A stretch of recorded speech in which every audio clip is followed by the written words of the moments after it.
জানিয়ে দেব এই মুহূর্তে হাতে পাওয়া সর্বশেষ গুরুত্বপূর্ণ আপডেট আন্তর্জাতিক সংবাদ। শুরুতেই থাকছে হরমুজের রক্ষীরা পা ভেঙে দেবেন ট্রাম্পকে ইরানি সেনাপ্রধানের সতর্কবার্তা। হরমুজ প্রণালীকে যুক্তরাষ্ট্রের ভূখণ্ডে পরিণত করবার হুমকির জবাবে মার্কিন প্রেসিডেন্ট ডোনাল্ড ট্রাম্পকে কড়া বার্তা দিয়েছেন ইরানের সেনাপ্রধান মেজর জেনারেল হাতামি। এবারে জানাবো ইরানের বিরুদ্ধে যুক্তরাষ্ট্র ইসরায়েলের যে পরিকল্পনা ভেস্তে দিলেন এরদোয়ান। ইরানের পশ্চিমাঞ্চল দিয়ে হাজার হাজার কুর্দি যোদ্ধাকে প্রবেশ করিয়ে দেশটিতে সরকার পতনের একটি গোপন পরিকল্পনা বাতিল করা হয়েছে তুরস্কের মাধ্যমে। প্রেসিডেন্ট রিসেপ তাইপ এরদোগানের চরম আপত্তির কারণে শেষ পর্যন্ত এমন একটি অভিযান চালাতে অক্ষম হয়েছে যুক্তরাষ্ট্র ইসরায়েল। জানাবো মধ্যপ্রাচ্য থেকে ভয় আর হতাশা নিয়ে ফিরছেন মার্কিন সেনারা। ইরান যুদ্ধে হতাশ, মানসিক অসুস্থতার ঝুঁকিতে থাকা ৫,০০০ সেনা নিয়ে দেশে ফিরে যাচ্ছে মার্কিন রণতরী ইউএসএস আব্রাহাম লিঙ্কন। জানাবো রাশিয়া ও ইউক্রেন জুড়ে চলছে পাল্টাপাল্টি ড্রোন ও ক্ষেপণাস্ত্র হামলা। রাশিয়া ও ইউক্রেনের বিভিন্ন অঞ্চলে রোববার ব্যাপক ড্রোন হামলা এবং ক্ষেপণাস্ত্র হামলা চলছে। শেষ খবর হাতে আসা পর্যন্ত ৫ জনের মৃতের খবর পাওয়া গেছে।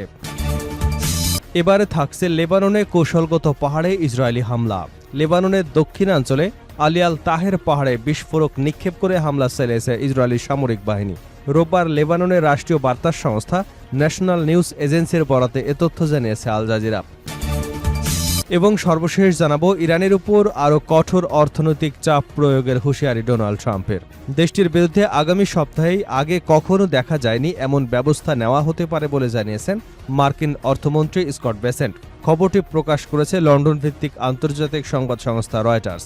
এতক্ষণ শুনছিলেন সংবাদ শিরোনাম, এবার থাকছে পুরো সংবাদ।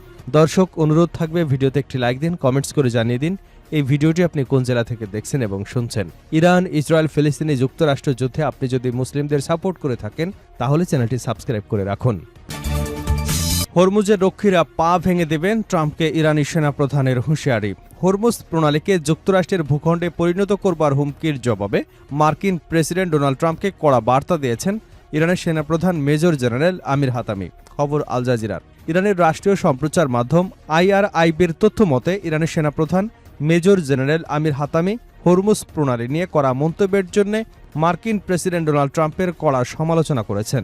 হাতিম বলেন, এ ধরনের মন্তব্য নিয়ে ঠাট্টা করা একটি বড় ভুল, কারণ এটা ইরান এবং এর এমন রক্ষী আছে যারা আপনার পা ভেঙে দেবে। তিনি আরও বলেন যে মার্কিন বাহিনীকে কার্যত বিতাড়িত করা হয়েছে এবং পারস্য উপসাগর, ওমান সাগর বা হরমুজ প্রণালীতে প্রবেশের অনুমতি তাদের আর নেই।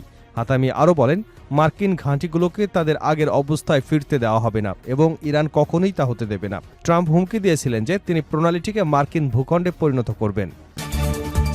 ইরানের বিরুদ্ধে যুক্তরাষ্ট্র ইসরায়েলের যে পরিকল্পনা ভেস্তে দিল এরদোয়ান।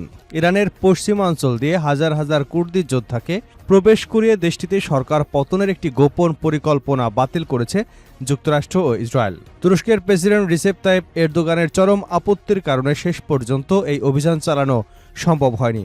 যুক্তরাজ্য ভিত্তিক সংবাদ মাধ্যম দ্য টেলিগ্রাফের এক প্রতিবেদনে এ তথ্য জানা গেছে। প্রতিবেদনে বলা হয়েছে, হোয়াইট হাউসের সিচুয়েশন রুমে মার্কিন প্রেসিডেন্ট ডোনাল্ড ট্রাম্পের সঙ্গে বৈঠকে ইসরায়েলের প্রধানমন্ত্রী বেনিয়ামিন নেতানিয়াহু ইরানের শাসন ব্যবস্থা পরিবর্তনের কৌশল তুলে ধরেন। পরিকল্পনা অনুযায়ী মোসাদ এবং CIA এর সহায়তায় ইরাকি কুর্দিস্তান থেকে হাজার হাজার কুর্দি যোদ্ধাকে ইরানে প্রবেশ করিয়ে বিদ্রোহ উস্কে দেওয়ার সিদ্ধান্ত নেওয়া হয়েছিল। তবে আঙ্কারা নিরাপত্তা উদ্বেগের কথা উল্লেখ করে ওই পরিকল্পনার বিরুদ্ধে শক্ত অবস্থান নেন তুরস্কের প্রেসিডেন্ট রিসেপ তাইপ এরদোয়ান। তিনি ট্রাম্পকে সরাসরি জানান, মধ্যপ্রাচ্যে কুর্দিদের সামরিকভাবে শক্তিশালী করবার কোনো পদক্ষেপ তুরস্ক মেনে নেবে না। কুর্দিস্তান ওয়ার্কার্স পার্টির সাথে দীর্ঘ সংঘাতের কারণে যুদ্ধ শুরু থেকেই এ বিষয়ে কঠোর অবস্থানে আঙ্কারা। তুরস্কের অব্যাহত কূটনৈতিক চাপ এবং মধ্যপ্রাচ্যকে অস্থিতিশীল করবার ঝুঁকির কারণে শেষ পর্যন্ত ট্রাম্পের অনুমোদন না পাওয়ায় অভিযানটি ভেস্তে যায়। পরবর্তীতে সামরিক হামলার বদলে ইরানের উপর দীর্ঘমেয়াদী অর্থনৈতিক চাপ সৃষ্টির পথ বেছে নেয় মার্কিন প্রশাসন। মধ্যপ্রাচ্য থেকে ভয় আর হতাশা নিয়ে ফিরছে মার্কিন সেনারা। ইরান যুদ্ধে হতাশ, মানসিক অসুস্থতার ঝুঁকিতে থাকা ৫,০০০ সেনা নিয়ে দেশে ফিরে যাচ্ছে মার্কিন রণতরী USS আব্রাহাম লিঙ্কন। জানা যায়, এই বিমানবাহী রণতরীটি প্রায় ২৬৬ দিন অভিযানে ছিল। এর মধ্যে অন্তত ২০০ দিন এটি সরাসরি যুদ্ধক্ষেত্রে ছিল। যুক্তরাষ্ট্রের নৌবাহিনীর ভারপ্রাপ্ত সেক্রেটারি হাঙ্কাও এ তথ্য নিশ্চিত করেছেন। দীর্ঘ সময় ধরে রণতরীটি মোতায়েন থাকা নিয়ে উদ্বেগ তৈরি হয়েছে। এর নাবিকদের মনোবল কমে যাওয়া, মানসিক স্বাস্থ্য নিয়ে সমস্যার খবর প্রকাশের পর বিষয়টি নিয়ে প্রশ্ন তুলেছেন মার্কিন কংগ্রেসের সদস্য ও জাহাজটিতে কর্মরত নাবিকদের পরিবারের সদস্যরা। হাঙ্কাও বলেন, পরিকল্পিত পালাবদলের অংশ হিসেবে রণতরীটি খুব শীঘ্রই যুক্তরাষ্ট্রে ফিরবে। তবে তিনি জোর দিয়ে বলেন, জাহাজের নাবিকদের কল্যাণ ও নিরাপত্তায় অগ্রাধিকার। হাঙ্কাও আরও বলেন, মিশনের প্রয়োজনে লিঙ্কনে মোতায়েনের সময় বাড়ানো হয়েছিল। দীর্ঘ সময়ের মোতায়েন কঠিন, আর যুদ্ধ অভিযান সেটিকে আরও কঠিন করে তুলেছে। সিএনএনের প্রতিবেদন অনুযায়ী ইরানের সঙ্গে যুক্তরাষ্ট্রের যুদ্ধের মধ্যে মার্কিন অভিযানকে সহায়তা করতে আব্রাহাম লিঙ্কনকে পশ্চিম এশিয়ায় পাঠানো হয়। যুদ্ধটি এখন ৬ষ্ঠ মাসে গড়িয়েছে। রণতরীটি ২৫০ দিনেরও বেশি সময় ধরে মোতায়েন রয়েছে। গত ২০০ দিনেরও বেশি সময় ধরে রণতরীটি কোনো বন্দরেই নোঙর করেনি। হাঙ্কাও বলেন, মোতায়েনের সময় জাহাজের নাবিকদের কঠিন পরিস্থিতির মধ্য দিয়ে যেতে হয়েছে। তাজা খাবারের সরবরাহ না থাকায় খাবারের তালিকায় পরিবর্তন আনতে হয়েছে। আবার অভিযান নিয়ে হুমকি বেড়ে গেলে বাড়িতে ফোন করবার ক্ষেত্রেও বিধিনিষেধ আরোপ করা হয়েছে। নৌ সেক্রেটারি বলেন, মোতায়েনের সময় অল্প সংখ্যক নাবিক মানসিক স্বাস্থ্যের সমস্যার জন্য চিকিৎসা নিয়েছেন, তবে কোনো প্রাণহানি ঘটেনি। সিএনএন জানিয়েছে, গত মাসে রণতরীটি থেকে এক নাবিক পানিতে ঝাঁপিয়ে পড়েন। পরে দ্রুত তাকে উদ্ধার করা হয় এবং চিকিৎসকরা তার শারীরিক অবস্থা পরীক্ষা নিরীক্ষা করেন। ওই নাবিক পরে দায়িত্বে ফিরেছে নাকি তাকে সরিয়ে নেওয়া হয়েছিল সে বিষয়ে তাৎক্ষণিক কোনো বিস্তারিত তথ্য জানা যায়নি। রাশিয়া ও ইউক্রেন জুড়ে চলছে পাল্টাপাল্টি ড্রোন ও ক্ষেপণাস্ত্র হামলা। রাশিয়া ও ইউক্রেনের বিভিন্ন অঞ্চলে রোববার ব্যাপক ড্রোন হামলা ও ক্ষেপণাস্ত্র হামলা হয়েছে। দক্ষিণ রাশিয়ার রোবস্তা অঞ্চলের গভর্নর জানিয়েছেন, রাতভর ইউক্রেনের চালানো হামলায় ওই এলাকায় ৫ জন নিহত হয়েছেন। গভর্নর ইউরিস লাউসার বলেন, হামলায় বেশ কয়েকটি ভবন ক্ষতিগ্রস্ত হয়েছে এবং 2টি বনাঞ্চলেও আগুন ছড়িয়ে পড়ে। ইউক্রেনের কর্মকর্তারা জানিয়েছেন, রাতভর রাশিয়ার চালানো হামলায় অন্তত ৫ জন নিহত হয়েছেন।